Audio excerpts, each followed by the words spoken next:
दूसरा जो है वो क्या है महाराज जी, उसको फेंक के मारा जाए। ये है अस्त्र शस्त्र का अंतर।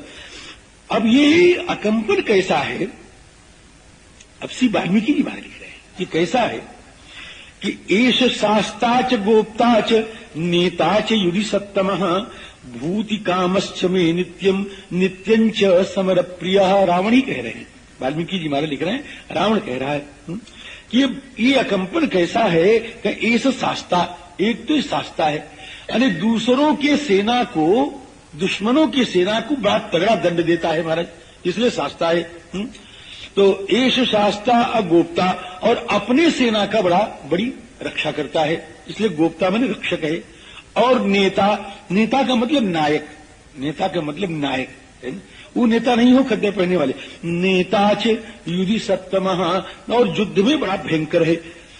और रावण कहता है कि भूति कामश्च में नित्यम, अकंपन की जो सबसे बड़ी विशेषता है कि वो मेरा ऐश्वर्य देखना चाहता है, मेरी निंदा नहीं सुनना चाहता। और पांचवी विशेषता क्या है इसकी कि नित्यम समर प्रिय, वो रोज लड़ाई चाहता है, वो चाहता रोज लड़ने को हमको मिले। ये 5 विशेषताएं अकंपन की हैं। और इन 5 विशेषताओं को साथ में लेकर के अकंपन जी महाराज लड़ने के लिए चले। अकंपन निकल जाता है महाराज, कहने का क्या बताएं, है ना, कोई बात नहीं है। तो ऐसे महाराज है, महाराज हनुमान जी के हाथ से मरेगा भी महाराज, और क्या हुआ। हाँ, तो हनुमान जी महाराज से भिड़ गया जाकर के, इसकी बहुत बड़ी लड़ाई हुई, 2 सर्ग में इसकी लड़ाई का वर्णन है। और हनुमान जी महाराज से अंत में भिड़ा। ततोन्यम वृक्षम उत्पाट्य कृत्वा वेगम अनुत्तमम शिरस्य भी जगानासु राक्षसेन्द्रम अकंपनम सवृक्षेण हतस्तेन सक्रोधेन महात्मना राक्षसो वानरेन्द्रेण पपात च ममारह। अब महाराज हनुमान जी महाराज ने एक पेड़ उखाड़ा, बहुत लड़ाई हुई है, बहुत लड़ाई तगड़ी हुई है महाराज, बहुत तगड़ी। ये समझ लीजिए कि 71 श्लोकों में इसकी लड़ाई का वर्णन है। और अंत में हनुमान जी महाराज ने एक पेड़ से उसके मस्तक पर मारा, और वहीं पर महाराज गिर पड़ा, और गिर ही नहीं पड़ा, मर भी गया। पपात च ममार च। अब हनुमान जी महाराज की बड़ी स्तुति हो।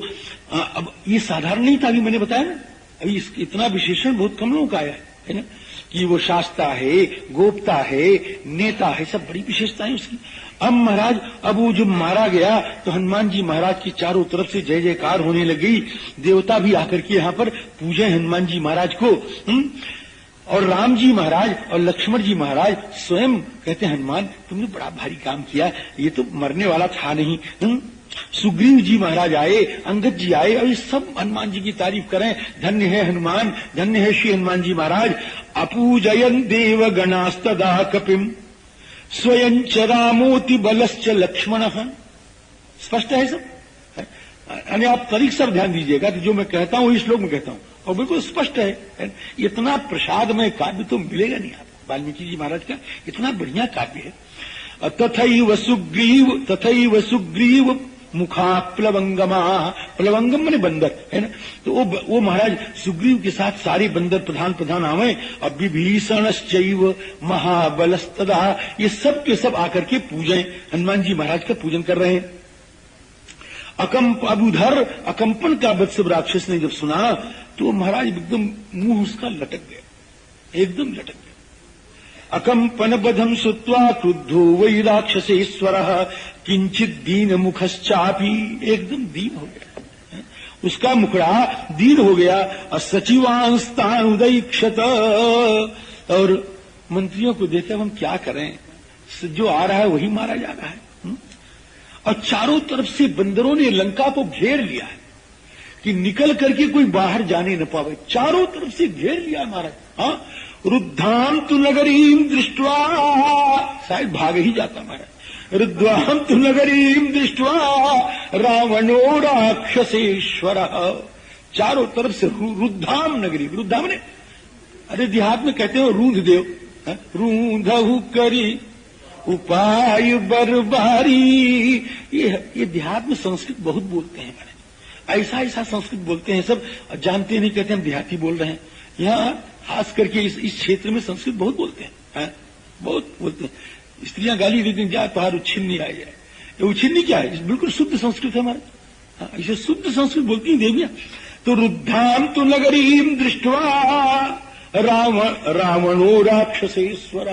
राक्षसेश्वर रावण जो है, और अंग्रेजी भी बोलते हैं, सब स्त्रियां भी बोलती हैं अंग्रेजी।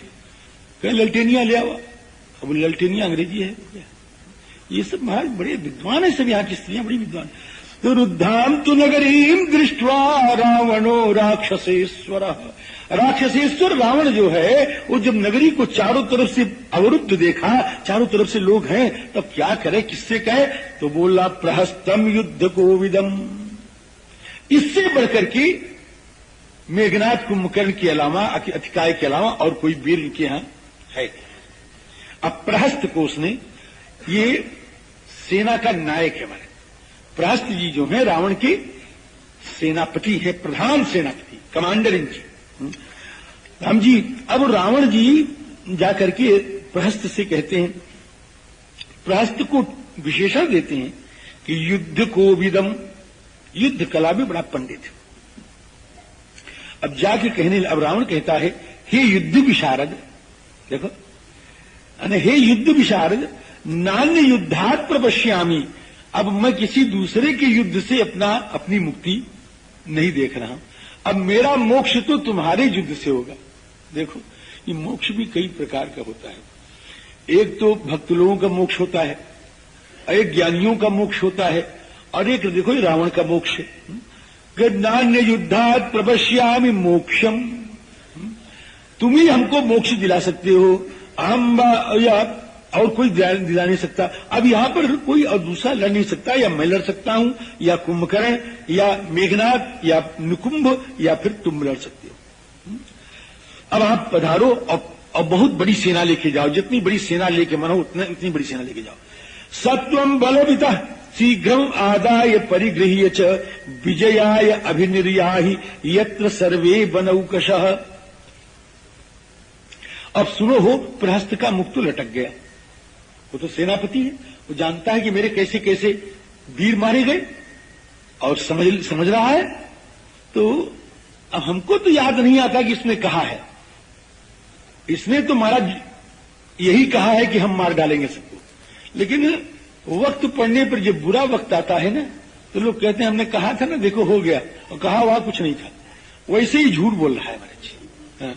कहता है कि प्रदाने न तो सीतायाः श्रेयो व्यवसितम मया, अप्रदाने पुनर्युद्धम दृष्टमेव तथैव नः। देखो, हमने कहा था कि सीता जी को दे दोगे तो युद्ध नहीं होगा, और सीता जी को नहीं दोगे तो युद्ध होगा। वो तो मल में था, वो आ गया सामने। तो अब कुछ मुंह लटका हुआ इसका, उदास भी है, जानता है कि मरना तो ही है, अब तो मारे जाएंगे। तो राम जी लेकिन फिर कहता है कोई बात नहीं है, आपने हमको बहुत दिया है जिंदगी में। जब भी हमारे यहाँ आवश्यकता पड़ती थी तो आप तैयार रहते थे। कभी बेटी बेटी की शादी होती थी तो आप खूब बढ़िया सब माल मत्ता देते थे। और राम जी आप हमारा देने के बाद सम्मान भी बहुत करते थे, और हमारा हर तरह से आपने सम्मान किया, इसलिए वो हमको याद है और उसको हम भूलेंगे नहीं। अच्छा है, आदमी बढ़िया है कि सोहम दानैश्च मानैश्च सततम पूजितस्त्वया। इसलिए तुम्हारे लिए हम जीवन तो दे ही देंगे, नहीं में हमको ये परवाह नहीं कि हम मर जाएंगे, न हमको ये परवाह है कि हम मर जाएंगे तो मेरी स्त्री क्या करेगी, मेरे बेटे क्या करेंगे, इसकी हमको तनिक भी चिंता नहीं। नहीं में जीवितम रक्ष्यम पुत्र दार धनानि च। अब तुम देखो मैं जा रहा हूं, और ऐसा मत समझो कि मैं मरने के लिए जा रहा हूं, मैं लड़ने के लिए जा रहा हूं। अब मर के आऊं या जी के आऊं ये तो भगवान जाने, लेकिन मैं जा रहा हूं लड़ने के लिए। त्वं पश्य माम जुहूषंतम त्वदर्थे जीवितम युधि। ये प्राण तुम्हारे लिए। एवं मुक्त्वा तु भर्तारम रावणम वाहिनीपति। उस सेनापति इस प्रकार से रावण से कह करके, और समस्त सेना नायकों को जो उसके अधिकार में रहते थे सबको बुलाया और कहा कि आज भयंकर युद्ध होना है, या मारना है या मरना है, ऐसा समझ के चलिए।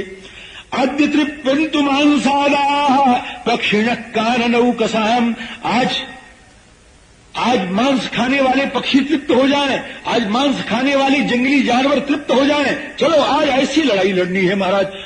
बड़ी भयंकर गर्जना की उसको, और महाराज सब दौड़े। अब लड़ाई बहुत हो गई, इस पर बहुत दौड़े और सब दौड़ रहे हैं, लड़ने के लिए चकर रहे हैं। कैसे कर रहे हो कि जैसे अग्नि में दौड़े मरने के लिए, वो क्या कहते हैं उसको, पतंगा पतंगा दौड़े। यथा मुमूर्षु सलभो विभावसुम, यथा विभावसुम अग्निम मुमूर्षु सलभा याति तथैव, है ना, जैसे मरने वाला शलभ जैसे जाता है वैसे ये सब दौड़ रहे हैं। ततः प्रहस्तम निर्यान्तम दृष्ट्वा रणकृतोद्यमम उवाच सस्मितम रामो विभीषणम अरिंदमः। अब भगवान जब खास खास लोग आते हैं ना तो भगवान कहते हैं विभीषण जरा बताओ कौन आ रहा है। ठाकुर बड़ा मजा ले रहे हैं, आनंद ले रहे हैं, समर का इतना आनंद ले रहे हैं, सभी आनंद ले रहे हैं महाराज, हाँ सब आनंद ले। गोस्वामी तुलसीदास जी ने कहा कि शंकर जी ने कहा कि पार्वती हम भी आनंद ले रहे थे। क्या कह रहे हैं, हाँ हम भी आनंद ले रहे थे। हम उमा रहे थे ही संगा, क्या कर रहे थे कि देखत रामचरित रणरंगा, राम जी का रणरंग देख रहे थे। तो मेरा सब आनंद है, ठाकुर जी तो बहुत आनंद ले रहे हैं। श्याम जी भगवान विभीषण को बुलाए, लगे कहने कैस सुमहाकाय, ये बाप डील डोल वाला ये कौन आ रहा है, अब बड़ी सेना इसके साथ है। तो विभीषण ने कहा महाराज ये तो हम सेनापति आ रहा है, एस सेनापतिस्तस्य प्रहस्तो नाम राक्षसः, ये प्रहस्त नाम का सेनापति आ रहा है और इसके साथ बड़े बड़े वीर आ रहे हैं जिनका पराक्रम बड़ा प्रख्यात है। अब तो महाराज सब बानर युद्ध करने के लिए दौड़े। बहवो राक्षसा युद्धे बहून बानर पुंगवान वानरा राक्षसांस चापी निजग्नुर बहवो बहून, बानर राक्षस को मारे और राक्षस बानर को मारे। इस प्रकार से पारस्परिक संग्राम बड़ा भयंकर हो रहा है। राम जी सियाराम बंदर मारे तो कैसे मारे हो कि वज्र स्पर्श तलई, वज्र के समान जो उनका तमाचा है, एक मारे महाराज आंख भी उलट के नीचे गिर जाए, ऐसा मारते थे महाराज। और हस्तई मुष्टिभिश्च, मुक्का से लड़ाई हो। बमन शोणित माशीव्या, उनके राक्षसों के बंदरों के दोनों के मुंह से महाराज खून बहने लग जाए, बमन करने उल्टी होने लगे खून की हो।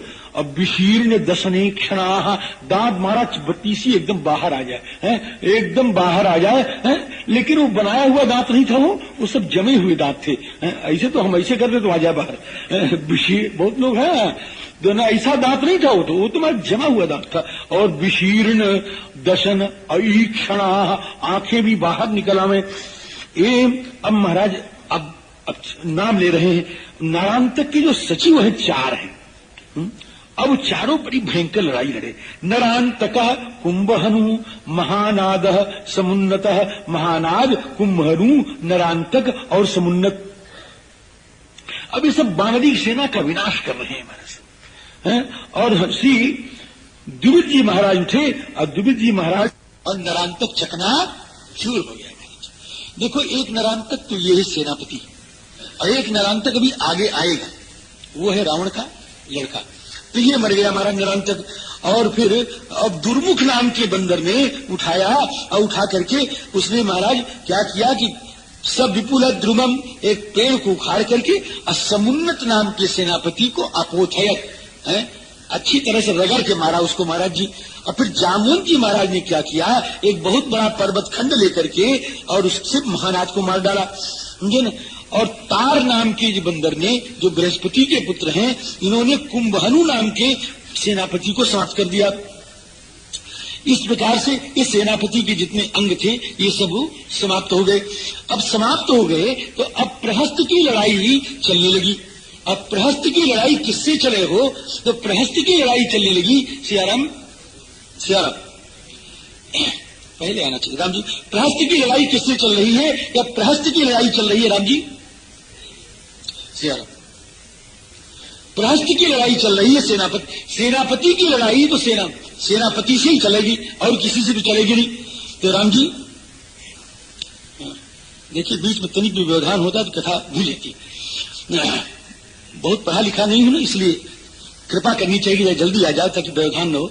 तो मूर्ख भी कथा कह लेते। तथा सृजंतम बाणौघान प्रहस्तम सेंदने स्थितम। अब वो प्रहस्त जो है चला लड़ने के लिए। अब जो लड़ने के लिए चला तो किससे लड़ेगा? जोड़ी से जोड़ी लड़ती है वो। प्रीत विरोध समान सन करिए नीति अस आय। लड़ाई और झगड़ा बराबर वाले से करनी चाहिए। जब अगर बराबर वाली लड़ाई झगड़ा नहीं होगी तो दुख हो जाएगा और देखने वालों को भी उससे पाप लगेगा और लड़ने वालों को भी पाप लगेगा। ऐसा शास्त्र कह रहा है कि ददर्श तरसा नीलो विदमंतम प्लवंगमान रथेनादित्य वर्णेन नीलम एव अभिदुद्रुवे। अब नील की और प्रहस्त की लड़ाई चलने लग गई, बड़ी तगड़ी लड़ाई हुई महाराज। ताउभौ बाहनी मुख्यौ जात वैरौ तरश्विनौ। अब महाराज उन दोनों की वाहिनी मुख्य की, यानी जो सेना के पति हैं दोनों, राम जी के सेना के नायक नील जी और रावण के सेना के नायक प्रहस्त जी। अब ये दोनों लड़ाई महाराज। ताउभौ बाहनी मुख्यौ जात वैरौ तरश्विनौ। और जन्म से इनका बैर है, जन्मजात बैर है। स्थितौ क्षतज सिक्तांगौ। और कैसे लड़े?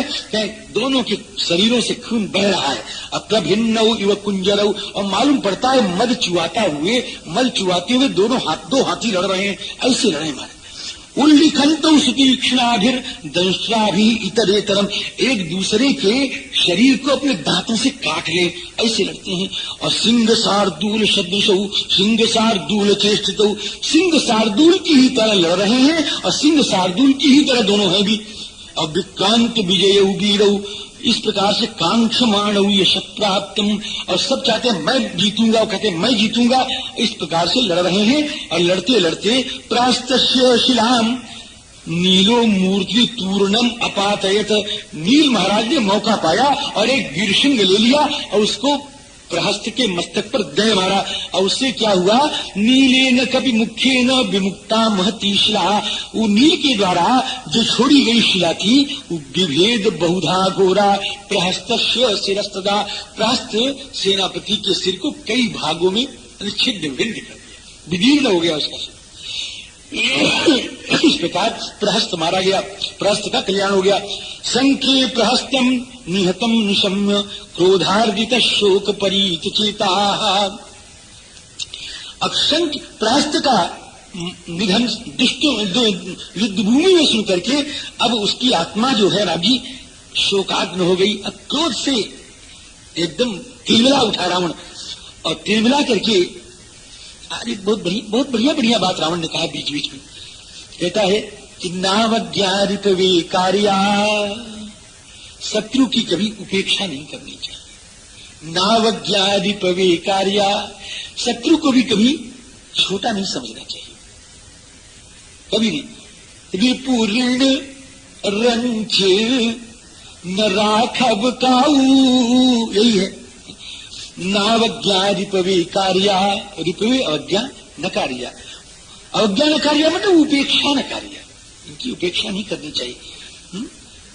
आज मैंने उपेक्षा की तो हमारा ये सेनापति प्रहस्त जो इंद्र के सामने भी अपने को बलवान समझता था और बड़े बड़े देवताओं की मत को जो विखंडित करता था, आज मेरा ये सेना नायक सानु यात्रा सकुंजरा सूदिता। सानु यात्रा माने सपरिकरा सानुचरा। अपने अनुचरों के साथ और हाथियों के साथ, हाथी उपलक्षण है यानी हाथी घोड़े रथ अर्थात चतुरंगिनी सेना। इस सकुंजरा का मतलब होगा चतुरंगिनी सेना, ये उपलक्षण है राम जी। तो सूदित सैन्य पालों में सानु यात्रा सुकंजरा है, सकुंजरा है। अब मैं ही चलूंगा लड़ने के लिए। युद्ध समरांगण में जय हो या न हो अब इसका विचार न करते हुए अब मैं लड़ने के लिए चलूंगा। सोहम रिपु विनाशाय विजयाय अभिचार